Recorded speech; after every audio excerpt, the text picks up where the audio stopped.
ಇನ್ನು ದಾವಣಗೆರೆಯಲ್ಲಿ ದುಷ್ಕರ್ಮಿಗಳಿಂದ ಅಡಕೆ ಗಿಡಗಳನ್ನು ನಾಶ ಮಾಡಲಾಗಿದೆ. ಹೊನ್ನಾಳಿ ತಾಲೂಕಿನ ಮುಕ್ತೇನನ ಹಳ್ಳಿಯಲ್ಲಿ ನಡೆದಂಥ ಘಟನೆ ಇದು. ದಾವಣಗೆರೆಯಲ್ಲಿ ದುಷ್ಕರ್ಮಿಗಳಿಂದ ಈಗ ಅಡಕೆ ಗಿಡಗಳನ್ನು ಸಂಪೂರ್ಣವಾಗಿ ನಾಶ ಮಾಡಲಾಗಿದೆ. ಹೊನ್ನಾಳಿ ತಾಲೂಕಿನಲ್ಲಿ ನಡೆದಂಥ ಘಟನೆ ಇದು. ಮುಕ್ತೇನಹಳ್ಳಿ ಅಂತ ಒಂದು ಗ್ರಾಮ ಇದೆ, ಆ ಗ್ರಾಮದಲ್ಲಾಗಿದೆ. ಆ ಗ್ರಾಮದ ರೈತ ಪರಮೇಶ್ವರಪ್ಪಗೆ ಸೇರಿದ ಅಡಕೆ ಗಿಡಗಳನ್ನು ಈಗ ನಾಶ ಮಾಡಲಾಗಿದೆ. ಬಹುಶಃ ಹಳೆ ದ್ವೇಷ ಇರ್ಬೋದು ಅಂತ ಶಂಕೆ ವ್ಯಕ್ತಪಡಿಸಲಾಗ್ತಾ ಇದೆ. ತಡರಾತ್ರಿ ಅಡಕೆ ಗಿಡಗಳನ್ನು ಕಡಿದು ದುಷ್ಕರ್ಮಿಗಳು ಸಂಪೂರ್ಣವಾಗಿ ನಾಶ ಮಾಡಿದ್ದಾರೆ. ನೀರಾವರಿಗೆ ಅಳವಡಿಸಿದಂಥ ಪೈಪ್ಗಳನ್ನು ಕೂಡ ಹಾಳು ಮಾಡಿ ವಿಕೃತಿಯನ್ನು ಮೆರೆದಿದ್ದಾರೆ. ಉದ್ದೇಶಪೂರ್ವಕವಾಗಿ ಈ ರೀತಿ ಕೃತ್ಯ ಎಸಗಿರುವಂಥ ಶಂಕೆ ಕೂಡ ಇದೆ. ಇನ್ನು ಹೊನ್ನಾಳಿ ಪೊಲೀಸ್ ಠಾಣಾ ವ್ಯಾಪ್ತಿಯಲ್ಲಿ ನಡೆದಂಥ ಪ್ರಕರಣ. ಈಗಾಗಲೇ ಪೊಲೀಸರು ಕೂಡ ಪ್ರಕರಣವನ್ನು ದಾಖಲೆ ಮಾಡಿಕೊಂಡು ತನಿಖೆ ಮಾಡ್ತಾ ಇದ್ದಾರೆ.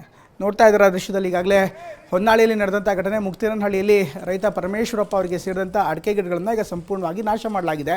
ಉದ್ದೇಶಪೂರ್ವಕವಾಗಿ ಈ ರೀತಿ ಮಾಡಿದ್ದಾರೆ. ತಡರಾತ್ರಿ ಅಡಕೆ ಗಿಡಗಳನ್ನು ಕಡಿದ ದುಷ್ಕರ್ಮಿಗಳು ನೀರಾವರಿಗೆ ಅಳವಡಿಸಿದಂಥ ಪೈಪ್ಗಳನ್ನು ಕೂಡ ಇದೇ ವೇಳೆ ಹಾಳು ಮಾಡಿದ್ದಾರೆ. ಇನ್ನು ಈ ರೀತಿ ಮಾಡಿ ವಿಕೃತಿಯನ್ನು ಮೆರೆದಿರುವಂಥ ಈ ದುಷ್ಕರ್ಮಿಗಳಿದ್ದಾರೆ ಉದ್ದೇಶಪೂರ್ವಕವಾಗಿ ಮಾಡಿರುವಂಥ ಸಾಧ್ಯತೆ ಇದೆ ಅಂತ ಹೇಳಲಾಗ್ತಾ ಇದೆ. ಯಾಕಂದರೆ ಈ ಎಲ್ಲ ಘಟನೆಗಳನ್ನು ನೋಡ್ತಾ ಇದ್ದರೆ ಮೇಲ್ನೋಟಕ್ಕೆ ಯಾವುದೋ ಹಳೆ ದ್ವೇಷದಿಂದ ಮಾಡಿರುವಂಥ ಸಾಧ್ಯತೆ ಇದೆ. ಈಗ ಪೊಲೀಸರು ಕೂಡ ಪ್ರಕರಣವನ್ನು ದಾಖಲು ಮಾಡಿಕೊಂಡಿದ್ದಾರೆ. ತನಿಖೆ ಮುಂದುವರಿತಾ ಇದೆ.